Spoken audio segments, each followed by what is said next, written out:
Good morning, children. This is the lecture for class 8 and chapter number 2 we are going to deal today. Chapter number 2. Already that chapter we have completed in our Google classes, but video again I am sending. So if your doubt is not clear, so you can see the video.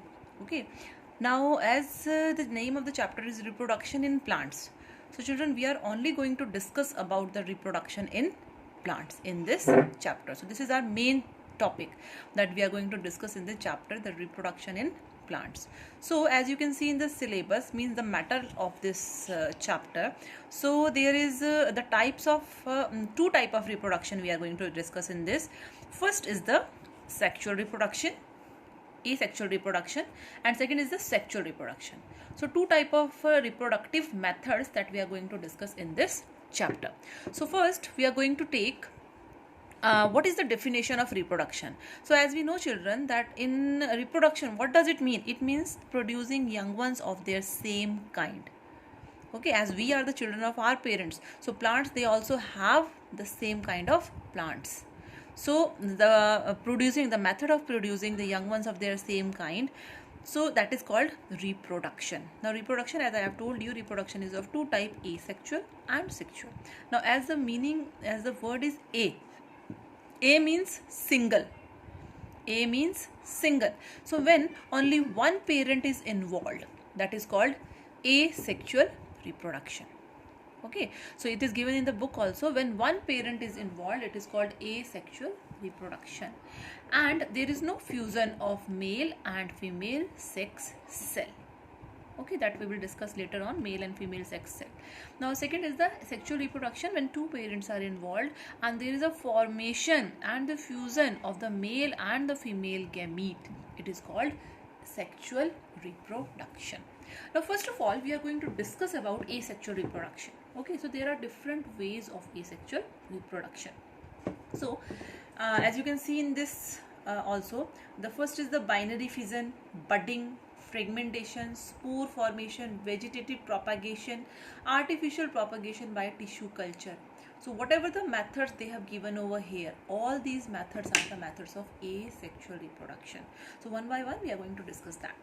Now first we are going to start with the binary fission. That is, it is already given over here, binary fission. Now in binary fission, you can see in the picture also, this is a process. Bi means two. Okay, bi means two. So when any cell is able to divide into two, or if any cell is able to divide into more than two, that is called fission. Fissions mean breaking.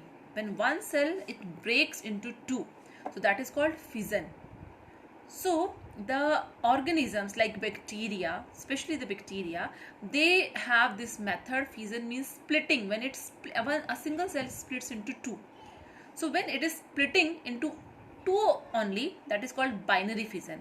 And when a single cell is splitting into more than two, that is called as a multiple fission. So in case of bacteria, it is called binary fission. In case of cholera and chlamydomonas, both are the water plants, this is called multiple fission. When a single cell is capable of changing into more than two cells, that is called multiple fission. Now next is the budding. As you can see in the picture, this is a single cell. Okay, cell we have already discussed. That cell has the nucleus, the cytoplasm, cell membrane, cell wall. So same type of cell is this. This is a yeast cell.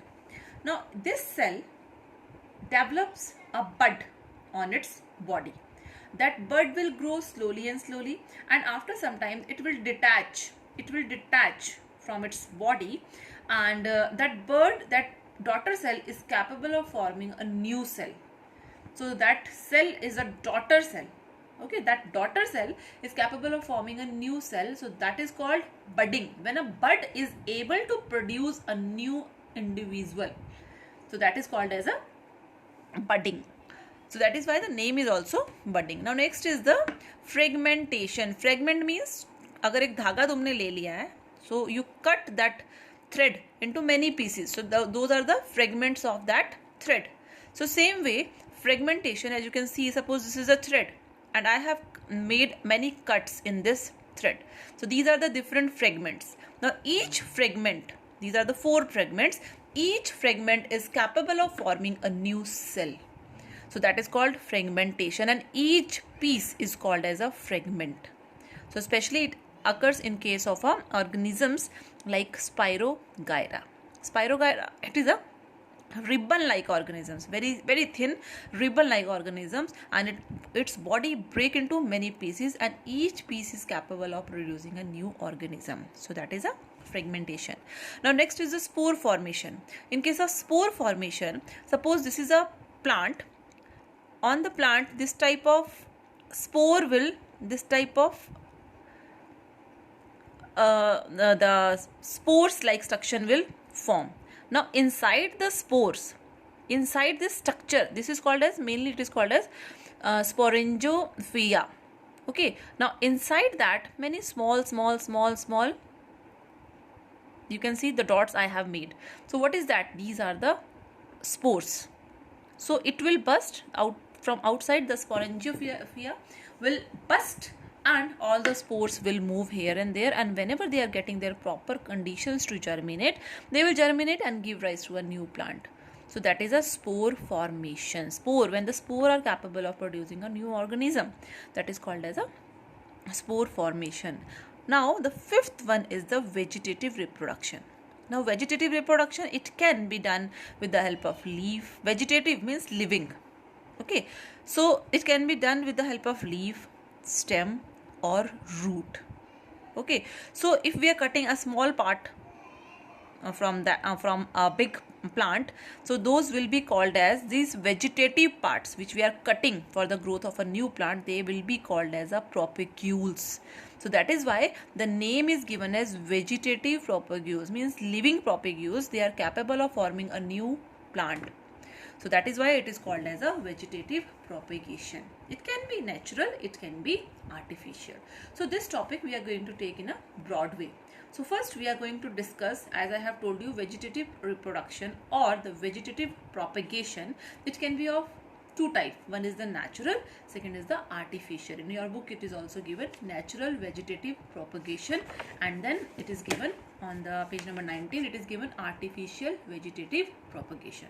So first we are going to discuss about vegetative propagation. Now vegetative propagation, as I have told you, it can be done with the help of stem. So as ginger, अदरक जो आजकल हम बहुत ज़्यादा use कर रहे हैं, ginger, it is a modified stem. So if we want to grow a ginger, so what we do? We just take a piece of ginger. It has the scale on its body. Just ask your mother, she will show you ginger. So it has the scale on its body. So we will just put that ginger with a bud inside the soil, and that bud is capable of forming a new plant. So what is that? This is a stem. From here, the stem is capable of forming a new plant. So it is a vegetative propagation by stem. Okay, so as you can see these nodes and internodes where you can see the scales. So these are the nodes. अगर तुम लोगों ने गन्ना देखा हो, sugar cane, so sugar cane is also like that. It has the cuts. So this part, it will be called as a nodes, and this middle part, it will be called as a internode. So when we are going to cut them, these nodes and internodes, they are capable of forming a new plant. So same thing is happening over here. So another example is the vegetative propagation by stem is the potato. So potato also, if you ask your mother, she will show you such type of buds, small buds present on the potato. So if the potato is having such type of buds, we can put that potato inside the soil, and this potato will be able to produce a new plant. So that is also a vegetative propagation.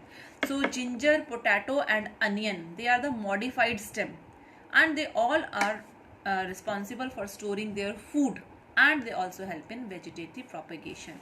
So same way, onion they have also given. If onion we will take, we will put that this roots type of structure down, and the onion will able to grow and it will develop the leaves. So that is also a vegetative propagation by onion. Now next is the reproduction by leaf. So as you can see in the picture, this is a plant Bryophyllum. This is also a Bryophyllum. So as you can see in this leaf, from the sides many leaves arises. From the sides many leaves arises. Same way here also many leaves arises from the side. So when many leaves are arising, each, you can see here, these leaves detach and they fall down. ये leaves टूट जाती हैं plant के साथ से और ये नीचे गिर जाती हैं. Each leaf if you will take and you will put in other pot, each leaf is capable of growing, capable of growth. So each leaf will grow into a new plant. So because here the leaves are responsible for the formation of new plant, so that will be called as reproduction by leaf. Now next is the reproduction by root. So reproduction by root, as you can see, carrot, sweet potato, these are the simple example in which we can see the reproduction by leaf roots. So these sweet potatoes, you can see here the sweet potatoes, and asparagus, this is also a plant, small plants, they have the swollen roots. You can see the roots in those plants. So these roots, when we put this fruit inside the this root inside the soil, this is capable of forming many. If we are putting one, from one these all will be arising. So they also store the food inside them. So when the roots are responsible for the formation of new plants, so this is called reproduction by roots. Now next is the in case of grasses also, that we will study later on. Okay, that will be a different topic.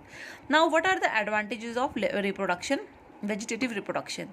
Now first thing is if the plant doesn't have proper amount of seed, we can grow that plant with the help of vegetative parts.